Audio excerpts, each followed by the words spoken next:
Evening, y'all. Chief Prepper here. So, I'm going to talk about a few things. We're going to talk about one, it's called circles.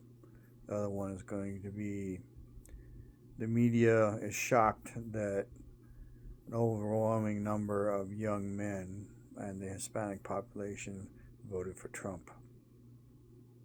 And things they considered important: border security. So, riddle me this, Batman, Batwomen.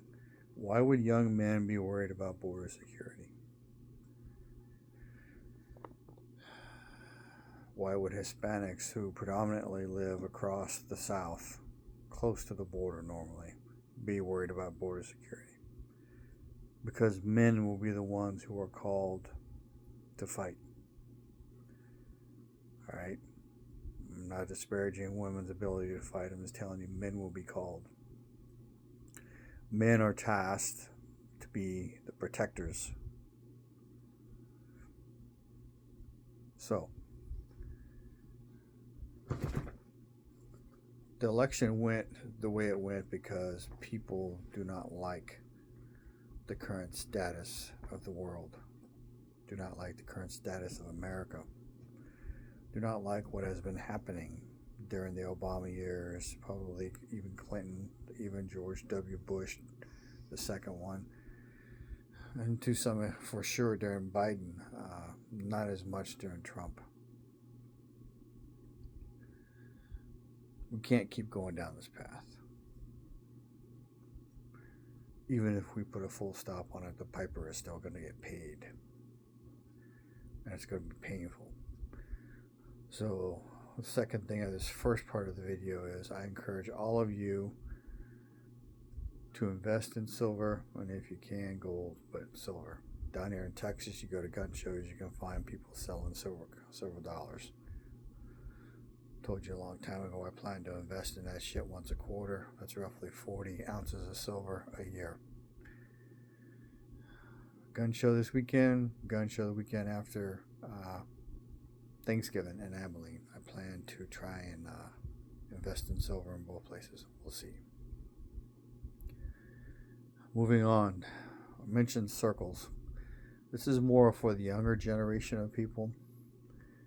We grow up with our values, beliefs, behaviors, and norms. Some of that is shaped on where you live. Some of it is shaped on the color of your skin. Some of it is shaped on if you're a boy or a girl, if you're one of those fucking confused people, whatever. Alright?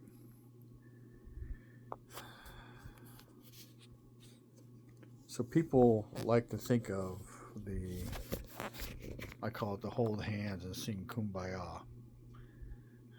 When resources are tight or restricted, that shit never happens. You want to see what life is like during a shit hits the fan? Go visit a prison. They're told when they get up, they're told when they go to bed. They have the lights out. They live in a cell with a roommate normally. I've never been. Don't hope to never go. But based on what I know is there was segregation there. We have no co-ed prisons, or all either women prisons or men prisons. And then within the prisons, they segregate by race. And there's a hierarchy. It's kind of like warlords shit. So there is no holding hands and singing Kumbaya. Having said that, for all the younger people, you have to figure out the circles in life. Alright? There's your family. There's how much money you come from. I grew up poor. I did okay in life. There's the educated. There's the Ivy League. There's the Harvard, Yale, Stanfords, all those. The uber elite. There's a college in Vermont. I can't remember the name of it. But apparently it's like the uber elite. I went to a Starbucks there just because I wanted to. And it was, you could tell they could tell I was not one of them. So I was in the area going to plastics injection molding training at one of the plants in the area. But it was interesting. So I was informed that most of the kids that go there, their parents fly in on Learjets. So that's the uber elite, right?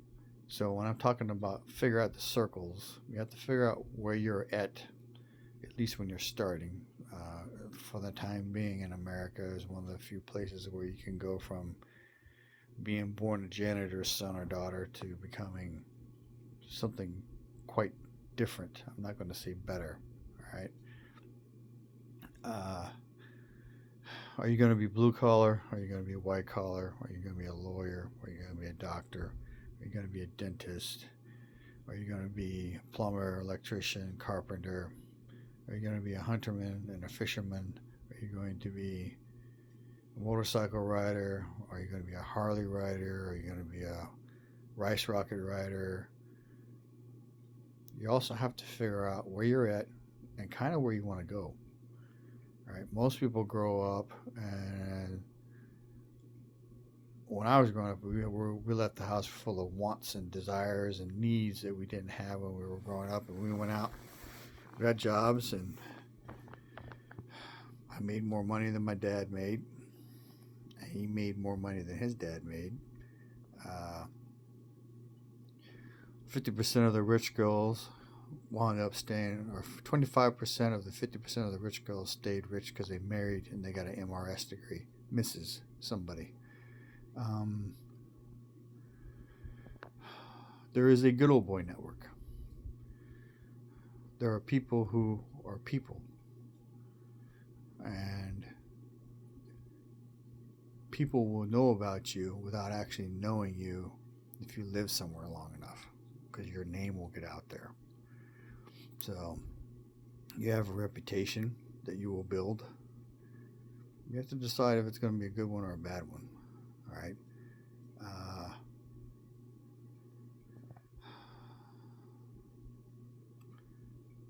The biggest decision you have to make is one that I talked about in a PowerPoint presentation that I did in business communication class. You need to think about when you have made your goal.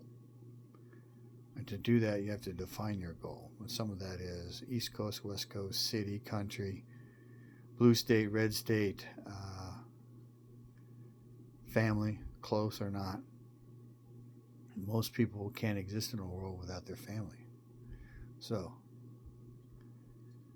because you need help. So think about what you want, where you're at, and at least for the time period, you can still go out there and figure out a way to get to where you want to go, regardless of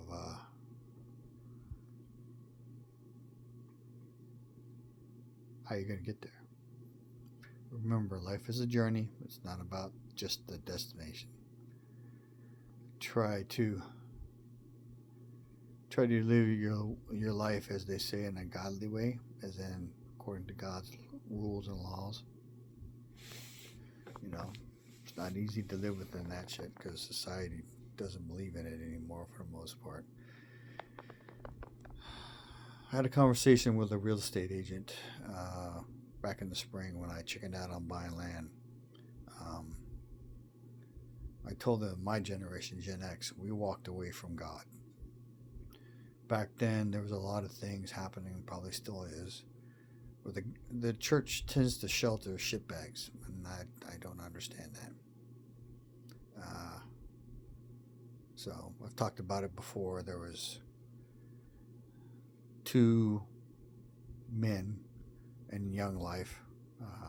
One was married with a pregnant wife, and he got caught boinking a high schooler, and then the other one was trying to rape young men, and it got exposed, and the thing almost that portion of it almost died. So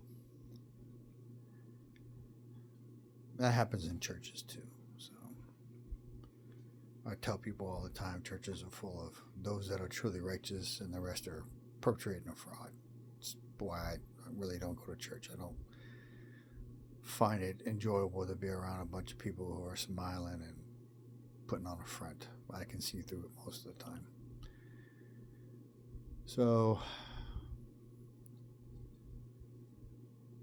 moving on to Trump. He is president-elect. I don't know if it's going to stay that way. There's information out there to say that there's a bunch of uncounted votes still. You know. So, whatever. Assuming he gets into office, which is what I hope and pray for. I haven't actually prayed for it yet, but I will soon. Yeah, we also need to pray to keep him safe. The world needs him in office. Stop all this fucking craziness for a little while. If we're lucky, we'll get J.D. Vance after that, assuming he pans out to being what I hope he is. And if we're really lucky, we'll get J.D. Vance for 8 years. Because we can't have Trump for 8 because he's already done 4. So, I've been rambling a little bit. I've been watching YouTube, not as much, but some. And just be careful. I would say you could probably let your foot off the gas a little bit, but I wouldn't stop prepping. I may go buy a gun this weekend. We'll see. I got some work to do around the house. I've been tied up with my wife's Jeep. So people talk about American families hurting. I'm okay, but my pocketbook took a whooping this month. Wound up buying a new electric stove range top. It was $1,151 with delivery. So we lived without one for 3 months. I was like, I ain't spending the money on it. And then we looked around for like a week and a half. I had decided to buy one type at Lowe's, and when I looked at it, I failed to notice something and decided not to buy it. So, and then my wife's Jeep has been giving us fits for the last 3 days. 2 days? What's today? Thursday? So 3 days. She went in it to go to work Tuesday, and it was dead battery. So I pulled it Tuesday around 7:15, put it on a charger. 9 o'clock that night, it was still on 1 bar. Then when I went out at 9 o'clock the next morning, it was green, so it had taken a charge. Put it back in, started it up, let it set for a couple hours, went out there and put a multimeter on it, 12.2, which is okay. Started it up again, drove it to work.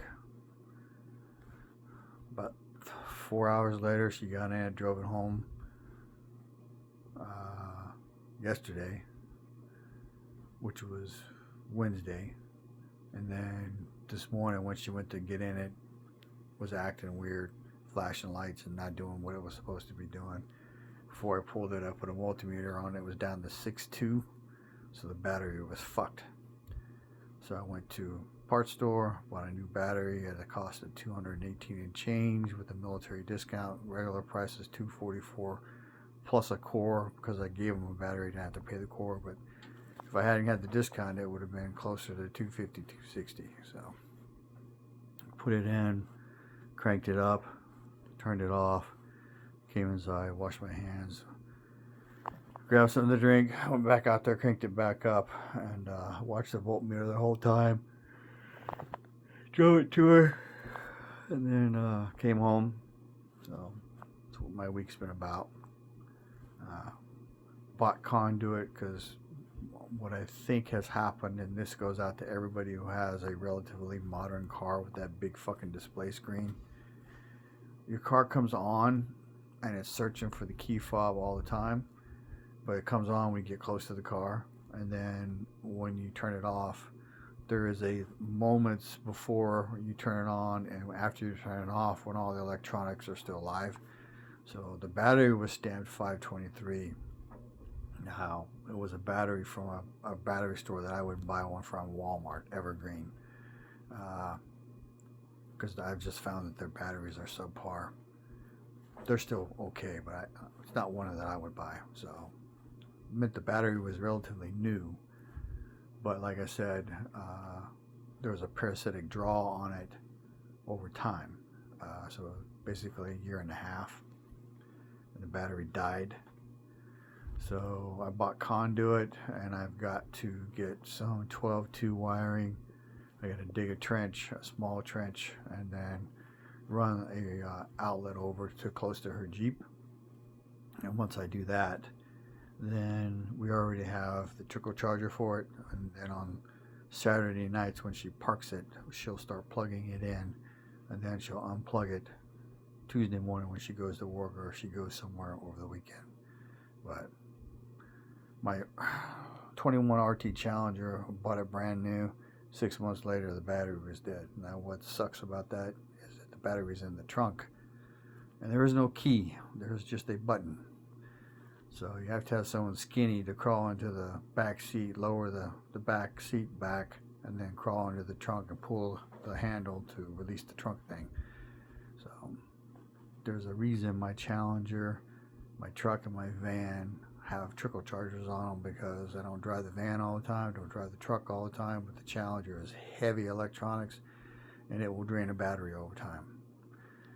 Just some information you may or may not know of. So I know my 05 Corvette, if I didn't drive it on the weekends and I didn't put it on a trickle charger, within 3 weeks I now get a battery charge system fault, and it means the battery was low. That's how I started learning about trickle chargers, and now my motorcycles stay on trickle chargers because I don't ride them as much, and of course the vehicles. And now we need to get her Jeep on one. So anyway, rambled on enough. It's pushing 17 minutes. Hopefully you get something out of this. For the young people, figure out the circle you're in, figure out the one you want to join, and then start working towards it. Have a long-term plan, 5, 10, 15, 20, 25-year plan, and things are going to change in between. What you aspire to and want when you're 20 are not going to be the same when you're 30, or when you're 40, or when you're 50. Not going to be the same if you're single or if you're married. So everything changes. The only thing constant in the world. Information is knowledge and power. Live a little, prep a lot, share love. G Prepper out.